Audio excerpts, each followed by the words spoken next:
मेरा कोई ये क्लेम नहीं है कि हम आपको कुछ बिल्कुल नया बता रहे हैं। सिर्फ दो चीज मैं बोलना चाहती हूँ। एक तो जो आपने कल और आज सुना है, टीचर का महत्व, चाइल्ड सबसे इम्पोर्टेंट, कम्युनिटी की इम्पोर्टेंस, इंफ्रास्ट्रक्चर, शौचालय वगैरह वगैरह, उन सबको अगर हम एक पजल माने, अलग अलग जिक्सॉ पजल के पीसेस हैं, उसको सेंस में कैसे लेकर आए। टीचर जो सबसे महत्वपूर्ण है, जिसको करना है ये काम, उसके लिए कैसे सेंस करे, वो करने का एक ये प्रयास है। कुछ नया नहीं है, बस जो हम लोग कर रहे हैं उसको कैसे और बेहतर कर सकते हैं, उसका ये प्रयास है।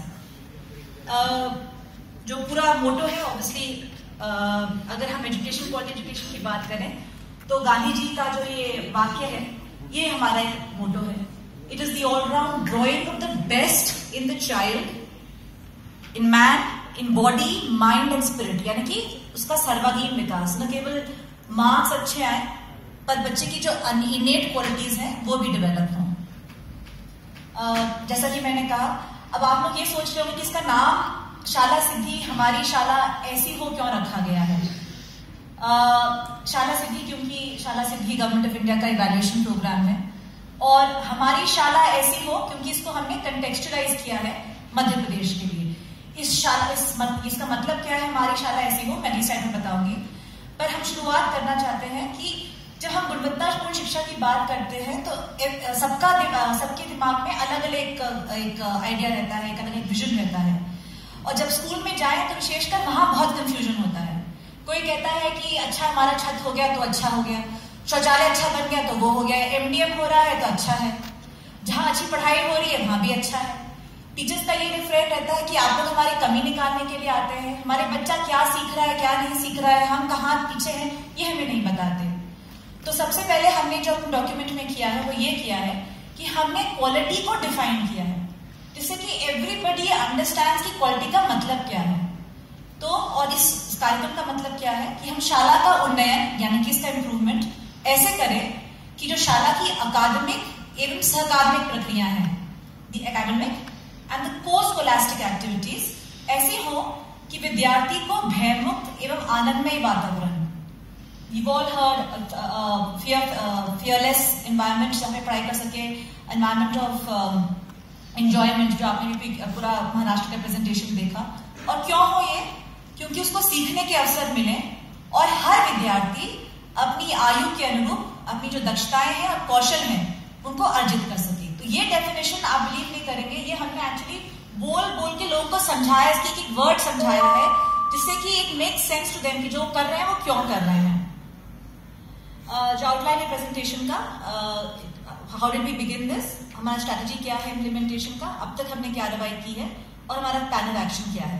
Before I go on the next slide, मैं आपको जो हमारा लोगो है इस पे आपका ध्यान आकर्षित करना चाहती हूँ। हमारे तीन जो मेजर स्टेक होल्डर्स हैं, हमारे बच्चे, हमारे टीचर्स और हमारी community. There are three main stakeholders, they are represented here. You can see the children in the middle, that means it's child centric. The teacher and the community is supporting them, and the support is in a form of a school or a bhavan. That means school is of essence. It is my shala, it is हमारी शाला, हम तीनों की ये शाला है। और वो जो सात आप उस पे आप रेनबो देख रहे हैं, वो न्यूपा का जो 7 डोमेन्स हैं उसको रिप्रेजेंटेशन है। Colour is their code. This is the motto of, this is the significance of this logo. So how did we begin this? School envisioning, school planning is nothing new to us. हमने 11-12 में एक योजना चालू की थी, उसका नाम था हमारी शाला कैसी हो, यानी कि कैसी हो एक प्लान बना था। जो 7 डोमेन अभी शाला सिद्धि के हैं उनको 4 डोमेन्स में डिफाइन किया गया था। वो एक जिले में चली, होशंगाबाद में बहुत अच्छा काम हुआ, फिर हर जिले के अंदर एक ब्लॉक पे चला। ये 11-12 में ये काम हुआ। फिर हम लोगों ने 13-14 में DFID और आर के सहयोग से शाला गुणवत्ता का कार्यक्रम चलाया, जिसमें सिर्फ 2000 स्कूल्स में हमने सिर्फ एकेडमिक इश्यूज पे फोकस करके उनका एकेडमिक इंप्रूवमेंट प्लान बनाया। तो हमने इन दोनों से सीखा। स्कूल विजनिंग में सेल्फ इवैल्यूएशन था, शाला गुणवत्ता में प्योर एक्सटर्नल इवैल्यूएशन था और प्लानिंग था। इन दोनों को मिला के शाला सिद्धि, हमारी शाला ऐसी हो। और आप देखिए जो सिग्निफिकेंस है, कैसी से ऐसी हो गया, यानी कि हम सिर्फ प्लानिंग नहीं कर रहे, हम एक्चुअली इम्प्लीमेंटेशन करेंगे, करके दिखाएंगे। और कंटिन्यूटी विद चेंज इसलिए हमने नाम रखा है क्योंकि जब हम किसी भी कार्यक्रम को लेके जाते हैं टीचर्स के पास में, स्कूल के पास में, तो एक फटीग हो गया है। जब आप उनके पास जाए वो बोलते ओहो एक और नई प्रोग्राम, अब चलिए एक और नया प्रोग्राम समझें। तो उनको ये समझाने के लिए, बताने के लिए कि भाई आप जो कर रहे हैं वही चीज है, कोई नई चीज नहीं है, बस आप इसको कैसे बेहतर कर सकते हैं, ये हमारा इस कार्यक्रम का ये उद्देश्य है। तो हमारी स्ट्रैटेजी क्या थी इम्प्लीमेंटेशन की? जो प्रशासनिक कार्रवाइयां की थी, हमने पहले एक स्टेट को ग्रुप बनाया, डिस्ट्रिक्ट को ग्रुप्स बनाए, ब्लॉक को ग्रुप्स बनाए। हमने स्कूल का सिलेक्शन किया, वो मैं अभी साइड में बताऊंगी आपको। हमने ट्रेनिंग्स की, हमने अपने गाइडलाइंस को बनाया, जो गवर्नमेंट ऑफ इंडिया की गाइडलाइंस थी उनको हमने कंटेक्चुअलाइज किया। हमने बहुत सारे फील्ड ट्रायल्स के फाइनलाइजेशन के पहले, और बहुत सारी नई चीजें उस डॉक्यूमेंट में ऐड की। रोल आउट, हमने जो सेल्फ इवैल्यूएशन की प्रक्रिया की है वो थोड़ी भिन्न है, जो आपके डॉक्यूमेंट में शासकीय में थोड़ा भिन्न है।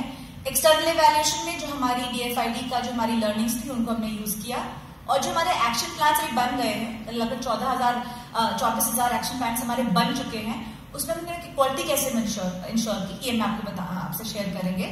सबसे इंपॉर्टेंट महत्वपूर्ण बात यह है कि पूरी प्रक्रिया जो हमारी है शुरू से लेकर अभी तक जहां तक चले हैं, हमने कंसल्टेशन और फीडबैक को बहुत महत्व दिया है। इसलिए हम थोड़ा स्लो जरूर हुए हैं, हमें लगभग 9 से 10 महीने लगे हैं इस पूरे काम को करने के अंदर, बट 25,000 स्कूलों के अंदर एक्शन प्लान तक पहुंच जाना आई थिंक अपने आप में काफी बड़ी उपलब्धि है।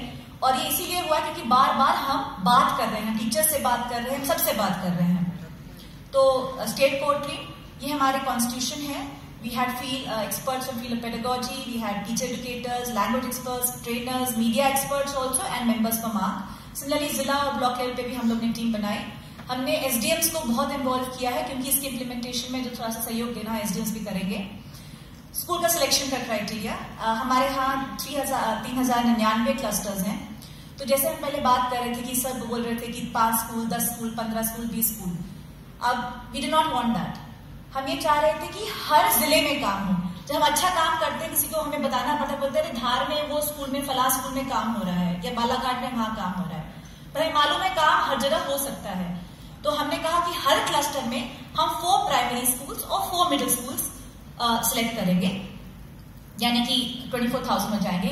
इनमें से एक स्कूल DOD ग्रेड स्कूल का होगा, जो आप गुणोत्सव का आपने प्रेजेंटेशन अभी देखा, उसी प्रकार से हमारे यहाँ प्रतिभा पर्व होता है, उसके आधार पर हम ग्रेडिंग करते हैं स्कूलों की। तो हमारा लगभग 7% स्कूल्स जो हैं वो DOD ग्रेड के अंदर आते हैं। तो इस तरीके से हमारे जितने भी DOD ग्रेड के स्कूल्स हैं वो इस कार्यक्रम में कवर होते हैं, क्योंकि हमने कहा कि वो हमारा सबसे बड़ा प्रॉब्लम है। अगर वो इम्प्रूव नहीं होंगे तो हमारा कभी भी इम्प्रूवमेंट नहीं आएगा। इस पे हमने फोकस किया है, और हमने कोशिश की कि कैंपस के अंदर, अच्छा एक बात बता दें आपको कि हमारे लगभग 1,14,000 प्राइमरी और मिडिल स्कूल्स हैं, and we have covered 25,000 of them. We have about 7,500 high school and high secondary which we will be covering in this stage. ये हमारे क्राइटेरिया था for selection of the schools, and we have selected all the districts, all the blocks, so everybody has to work, and nobody can say कि मेरे लिए बहुत मुश्किल है। आपको सिर्फ आर्ट स्कूल पे काम करना है, आपके क्लास में सिर्फ आर्ट स्कूल पे काम करना है, बिकॉज इसमें बहुत एफर्ट लगता है, आप जरूर कर सकते हैं। हाँ, तो आप 40 स्कूल में एक साथ काम नहीं कर सकते। चलिए आप आर्ट स्कूल पे काम करिए, इन स्कूल पे काम करेंगे, हमारी डेमोशालाएं हैं, बाकी लोग फिर आप यहाँ पे देख सकते हैं कि कैसे काम किया जा सकता है। जो हमने ट्रेनिंग्स की है, बहुत सारी ट्रेनिंग्स की है। हमने शुरुआत की थी, we had called professor Panda from NUEPA, we started with the ministers holding the workshop, and we had presentations. फिर हम लोगों ने सभी इंटेंसिव SRGs की ट्रेनिंग की, DRGs की ट्रेनिंग की, रिसोर्स ग्रुप की ट्रेनिंग की, प्रोग्रामर्स की ट्रेनिंग की, क्लस्टर प्रिंसिपल्स की। तो बहुत सारे लोगों की बहुत सारी ट्रेनिंग की, जस्ट फिगर्स। गाइडलाइंस सबसे महत्वपूर्ण, हमने ट्रांसलेशन किया। जब हम लोग ट्रांसलेशन कर रहे थे, हमको समझ में आया कि बहुत सारे कंटेक्चुअलाइजेशन की आवश्यकता है, तो हमने डोमेन स्टैंडर्ड्स लेवल्स वही रखे, पर इंडिकेटर्स चेंज किए, अपने हिसाब से थोड़ा सा उसको कंटेक्चुअलाइज किया। हमने इसको सभी स्टेक होल्डर्स को भेजा फीडबैक के लिए, सारे टीचरों, DOs को भेजा, DPCs को भेजा, डायट्स को भेजा, इंडिपेंडेंट एक्सपर्ट्स को भेजा कि आप डॉक्यूमेंट को देखिए, अपने कमेंट्स दीजिए, and then we will finalise it.